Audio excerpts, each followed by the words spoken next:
দেশে অনেক রকমের দেশীয় ফল আছে এবং এই বৈশাখ জ্যৈষ্ঠ মাসে এই ফলগুলো বেশি পাওয়া যায়। এর জন্য আমরা এই সময়ে গ্রীষ্মকালীন ফলের আয়োজন করেছি আমাদের জেলা পুলিশের সদস্যদের জন্য।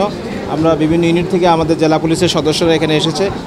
তারা এই দেশীয় ফলের স্বাদ নিতে পারবে, পাশাপাশি বিভিন্ন দেশীয় ফল সম্পর্কে তারা পরিচিত হওয়ার সুযোগ পাবে।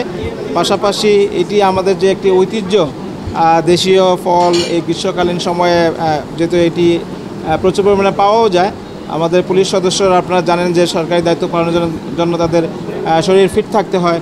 এর জন্য এই সময় যেহেতু দেশীয় ফল অ্যাভেলেবল, আমরা তাদেরকে উৎসাহিত করি এই সময় যাতে তাদের শরীর ফিট রাখার জন্য দেশীয় ফল তারা খেতে পারে। আমরা এই জন্যই আজকে এই আয়োজনটি করেছি।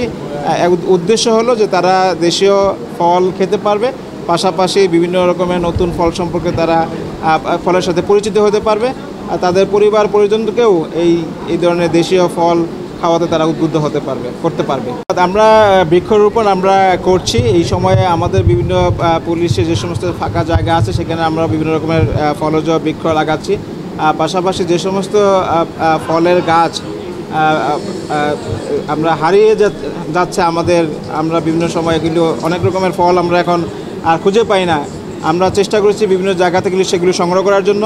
এগুলোর সাথে আমাদের সদস্যরা পরিচিত হবে এবং এই ধরনের ফলের গাছ তারা লাগিয়ে এগুলো যাতে পরবর্তী তাদের পরিবারের সাথে পরিচিতি ঘটাতে পারে সেই কাজটিও তারা করতে পারে। ফলোৎসব এসে অবশ্যই ভালো লাগতেছে। এটা একটা ব্যতিক্রমধর্মী উদ্যোগ। আমাদের পুলিশ সুপার মহোদয় একটা ব্যতিক্রমধর্মী উদ্যোগ নিয়েছেন যে আমাদের সকল পুলিশ সদস্য এবং আমাদের দাওয়াতে সাংবাদিক ভাইদেরকে নিয়ে ফলোৎসব করেছেন।